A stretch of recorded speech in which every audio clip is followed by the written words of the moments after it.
What's up, guys? Welcome back to my channel. Today's video, I thought this was a fun one. I had this idea a couple of days ago and I wanted to incorporate it into this week's video schedule, and that is 10 random movies from my physical media collection that are certified rotten, that I enjoy, that I love, that I think are good movies. They may be campy, corny, or they're just great films, but they are certified rotten. Now, what does rotten mean when I say certified rotten?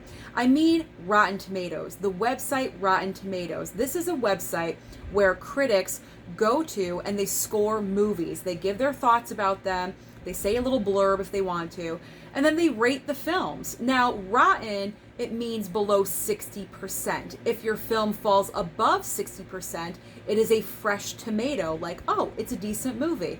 If it's rotten, it's a bad movie. Don't go and see it. But if it's above 90%, it is certified fresh. And that means like the creme de la creme, the best of the best. You have to see this movie. That's pretty much how they rank films over on Rotten Tomatoes. And I just found it interesting because I sat back and I thought about it. And if I actually listened to these critics and what they said, I would be missing out on some fantastic movies that are sitting next to me. And after you see, and after I show you which ones are rotten, I want to know your thoughts down below in the comments. Do you agree with them? Are these movies rotten, or do you enjoy them just like I do?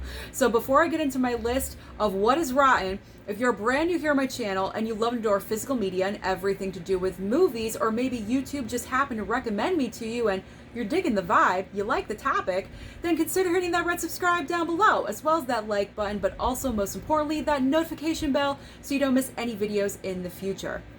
Now, I will be looking over, because I wrote down every single movie's Rotten Tomato score, and trust me, some of them are going to blow your mind, especially the first movie that I'm going to talk about, which is Man of Steel. Man of Steel is rotten. The critics did not enjoy, or I should say, the majority of critics, not all of them, the majority, were not all about Man of Steel. What? That's a crime, and that is a shame, because Man of Steel is one of the best origin stories that we've ever gotten for any comic book movie. Doesn't matter if it's DC or Marvel, I'm talking about any comic book movie. This is one of the best. It's one of the best, certainly, of the current DCEU timeline. I will say that much. This was my #1 choice for a really long time, and then Wonder Woman took the top spot, but Man of Steel still is #2 for me. But apparently not for the critics over at Rotten Tomatoes, because this falls at a whopping 56%. Come on. 56% for Man of Steel. That is a crime. That is a shame. Let's move on to the next one, because I can't even deal with this anymore. I can't. Okay. I love this film. You guys already know this. I have watched it so many times. I've talked about it. I have found it at Dollar General numerous times for $4.95. It is an all-star family drama, and that is This Is Where I Leave You. The plot, really quick: family member, or the father of the family, I should say, passes away. All the kids come back to their mother, played by legendary screen Hollywood icon Jane Fonda. All-star cast. Adam Driver's in this, Tina Fey, Jason Bateman, Kathryn Hahn. This cast is stacked and amazing. So much talent on screen. It's a very smart script, but not good enough for Rotten Tomatoes, because this one comes in at a whopping 44%. But I don't care. I'm not listening. I love this movie, and I will watch it any day of the week. This one coming up, this one's a guilty pleasure for me. It falls into the guilty pleasure category because it's one of those psycho stalker movies, and I did not expect this one to be fresh at all whatsoever. But I guess what I'm surprised the most with is how low of a Rotten Tomatoes score it got, and that is The Crush. Alicia Silverstone in this film plays a 15-year-old teenager who is obsessed with Carrie Elways, and she will do anything and everything to get him. And I mean everything. A very good example of her personality is if you take Glenn Close in Fatal Attraction. You know how she's pregnant in that movie, I guess? Do we ever really know if she's pregnant? But say she had the baby, Michael Douglas's baby. If Glenn Close ended up having that child, it would be Alicia Silverstone. And she would have inherited all of Glenn Close's crazy genes because she is crazy in this film. It's campy, it's wacky, it's obsessive, stalker, psycho, but I enjoy it. It's one of my favorite guilty pleasures. But Rotten Tomatoes is scoring it at a whopping low 24%. I guess I expected somewhere in the 30s, just a little bit, just a smidge, because it is decent. But I don't know. They just were not going for it. This was Alicia Silverstone's breakout performance. She is amazing in this film. You cannot take your eyes off of her when she's on screen because she is so conniving. So I personally am recommending this film to you. If no one has seen it out there, if you're unfamiliar, pick this up, or you can probably find it on streaming somewhere. It's an extremely older movie, but it's great. It is a great, tacky, campy, obsessive stalker movie. Let's move on. Let's move on from the campy stalker psycho. It's Buffy, man. Buffy, original Buffy. Original Buffy. Sorry, SMG, Sarah Michelle Gellar. I love you on your TV show, but this was the original Buffy the Vampire Slayer. Good old Christy Swanson. This is also a campy movie, and it's coming in at a whopping 36%. Not bad. Honestly, I kind of thought this one and The Crush should flip the Rotten Tomatoes score. I would personally put this probably in the 20% range, but it's in the 30s, and that's a nice surprise. But this one is very tacky, extremely campy.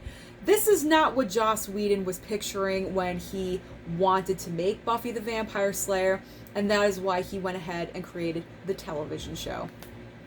And we got the epicness of Buffy the Vampire Slayer on TV. Okay, in the top 5, if you will, there is no top 5, but in 5th place, this one is surprising because this movie is ranking higher than Man of Steel. So brace yourselves.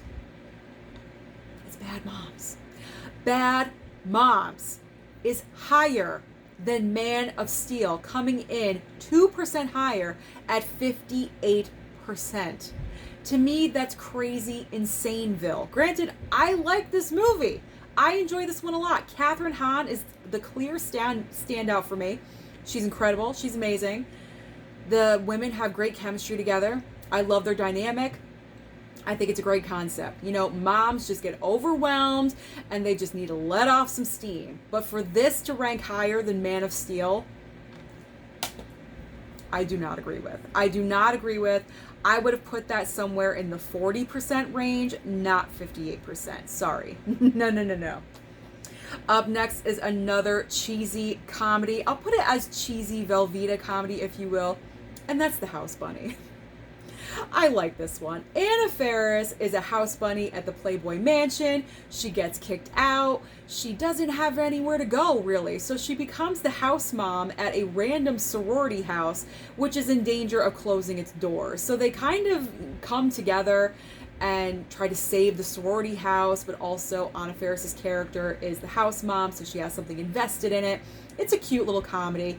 Emma Stone is in this very early on in her career before she became, there we go, uber famous, won the Oscar, you know, credibility and all that.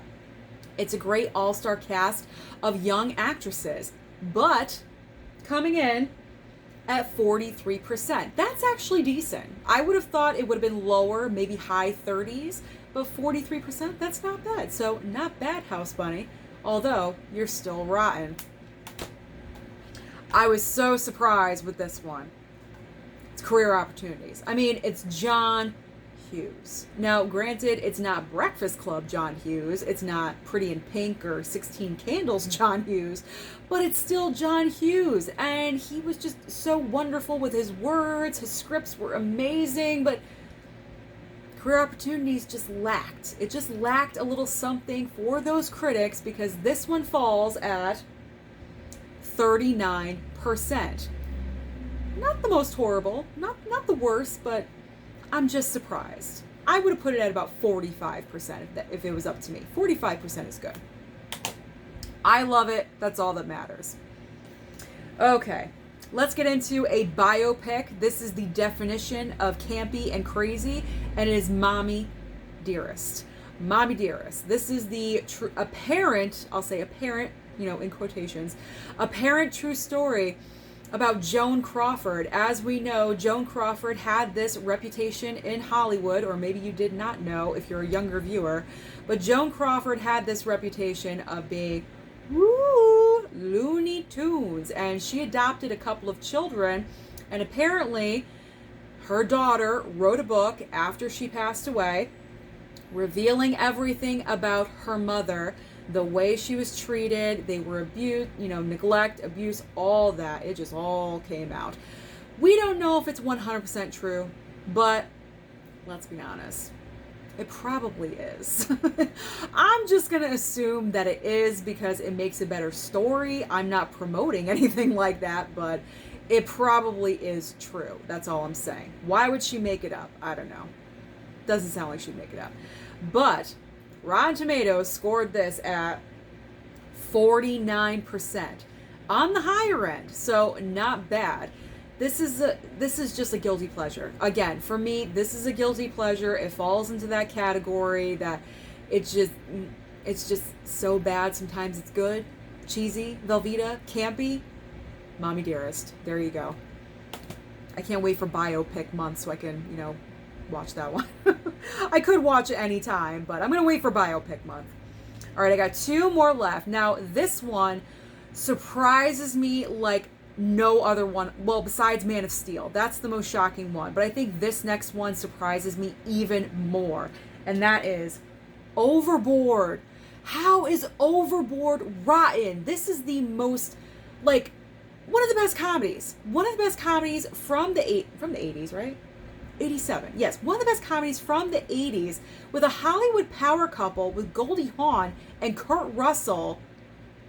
Rotten? What? I love this movie. I've seen it so many times. I grew up watching this film. I watched it over and over again and again, but over at Rotten Tomatoes, it is 46%. 46%? I would put this at 58% instead of Bad Moms. That's crazy. That is insane. All right, the last movie. I'm sure some of you watching might give me a little flack for this one as to why I like it, and when I show it to you, you're going to know the reason why. It is The Life of David Gale. Now, the reason why you might give me a little flack about it is because it does star Kevin Spacey. However, this movie came out long before any of the allegations against him were brought to light. It does have Kate Winslet. I love Kate Winslet, so I definitely wanted to have this in my collection. So anything like early on Kevin Spacey, I'm not getting rid of. I can't. I can't do that. So I enjoy this film because Kate Winslet plays, I believe, if I remember correctly, a reporter. It's been a while since I've seen it. She plays a reporter who's investigating the crime that sent Kevin Spacey to prison. He is on death row. He's going to be executed any day. But she thinks that he is innocent, and she's trying to prove his innocent, and the clock is ticking, and it builds that tension. Is she going to make it in time? Is she going to find the evidence? I think it's a really great movie. But no one on Rotten Tomatoes did, because this one is the lowest of the bunch, coming in at only 19%. 19%. I'm not sure if those scores are newer scores, and because of Kevin Spacey, the scores are really low.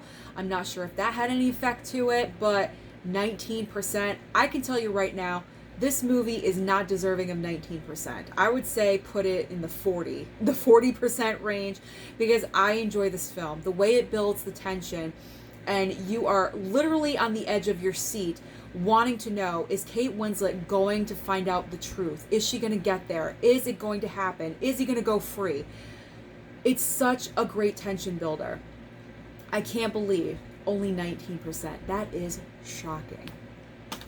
So that is a main reason as to why I don't listen to critics when I want to watch something, because if I did listen, look at the movies that I wouldn't be able to enjoy, or I just wouldn't enjoy, because I would just be avoiding them. And that is ridiculous. Always watch a movie because you love it and you enjoy it. That is all that matters. So let me know down below.